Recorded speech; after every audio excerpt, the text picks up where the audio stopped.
رسول اللہ صلی اللہ علیہ وآلہ وسلم کے مدینہ تشریف لانے سے پہلے مدینہ کی سیاست اور معیشت دونوں پر یہودیوں کو غلبہ حاصل تھا۔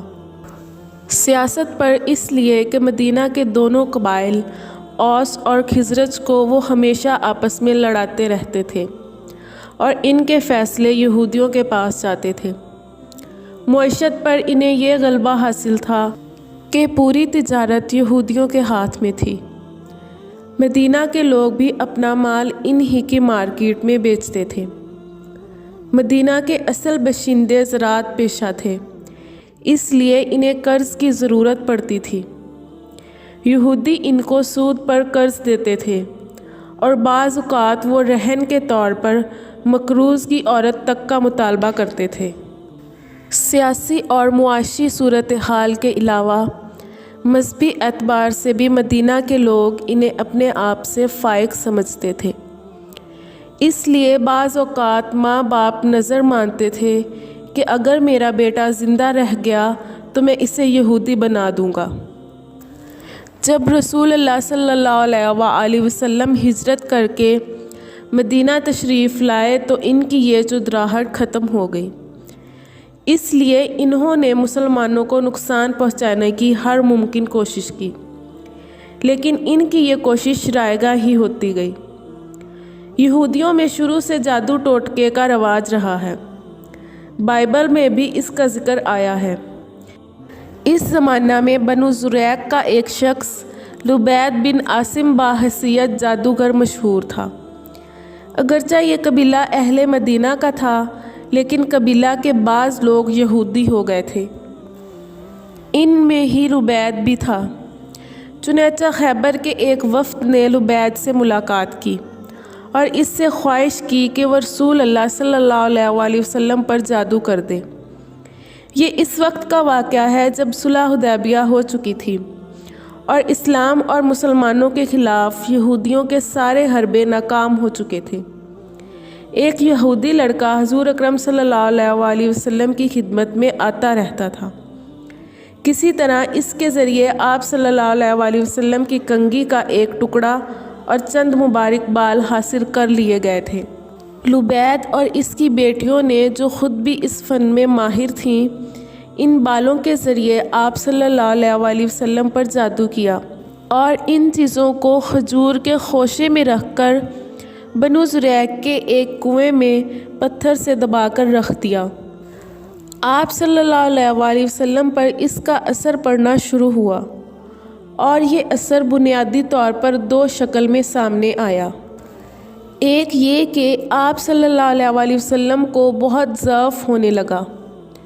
دوسرا، آپ صلی اللہ علیہ وآلہ وسلم کسی کام کو کرتے اور بھول جاتے کہ اس کام کو کیا ہے، لیکن آپ صلی اللہ علیہ وآلہ وسلم کے پیغمبرانہ فرائض پر اس کا کوئی اثر نہیں پڑا۔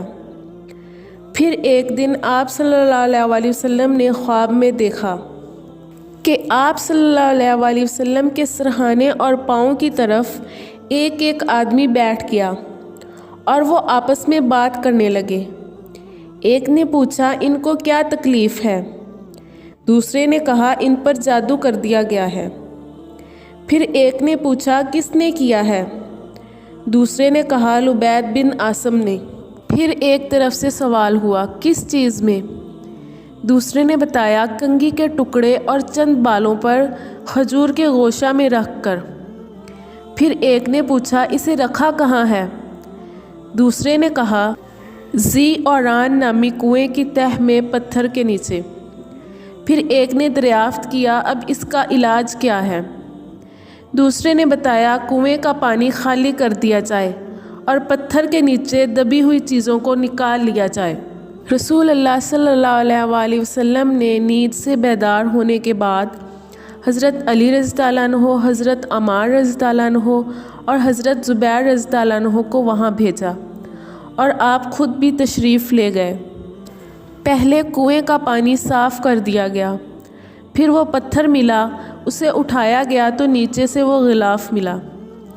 غلاف کھولا تو اس میں کنگھی کا ایک ٹکڑا اور تانت میں بندھے ہوئے چند بال تھے اور اس تانت میں 11 گریں لگی ہوئی تھیں۔ اسی وقت حضرت جبریل علیہ السلام سورۃ فلق اور سورۃ ناس لے کر نازل ہوئے اور عرض کیا، آپ صلی اللہ علیہ وسلم ایک ایک آیت پڑھتے جائیں اور ایک ایک گرہ کھولتے جائیں اور ایک ایک سوئی نکالتے جائیں۔ اس طرح 11 گرہیں کھل گئیں اور جادو کا اثر ختم ہو گیا۔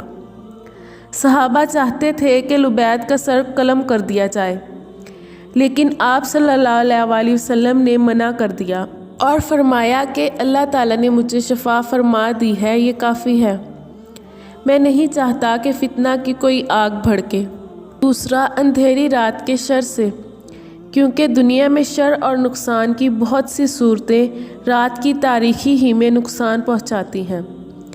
چور اچکے، ڈاکے ڈالنے والے، قاتل، درندہ جانور، سانپ بچھو وغیرہ رات ہی میں سرگرم عمل ہوتے ہیں۔ زیادہ تر رات ہی کے وقت شباب و شراب کی محفلیں جمتی ہیں۔ تیسرا، گروہوں میں پھونک مارنے والیوں یعنی جادوگرنیوں کے شر سے، چونکہ زیادہ تر جادو کا عمل عورتوں کے ذریعے ہوتا ہے، اس لیے خاص طور پر ان کا ذکر کیا گیا۔ چوتھا، حسد کرنے والوں کے شر سے۔ حسد سے مراد یہ ہے کہ انسان کسی کی نعمت کو دیکھ کر جلے اور تمنا کرے کہ اس کی یہ نعمت ختم ہو جائے۔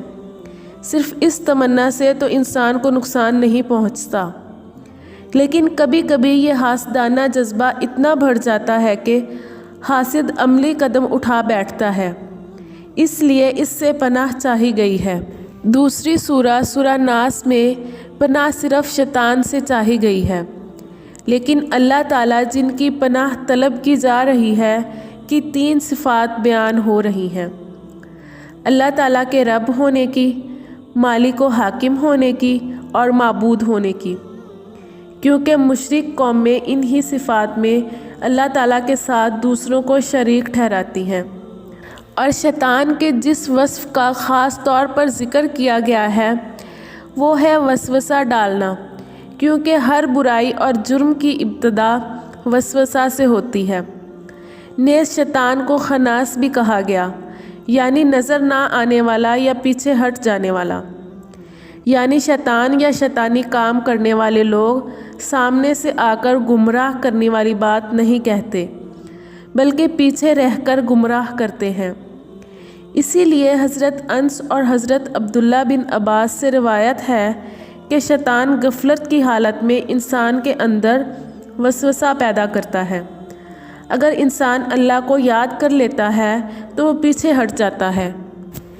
اس سورہ میں یہ بات بھی واضح کر دی گئی ہے کہ وسوسہ پیدا کرنے والے جنات تو ہوتے ہی ہیں، انسان بھی ہوتے ہیں جن کو شیطان اپنا اعلیٰ کار بناتا ہے۔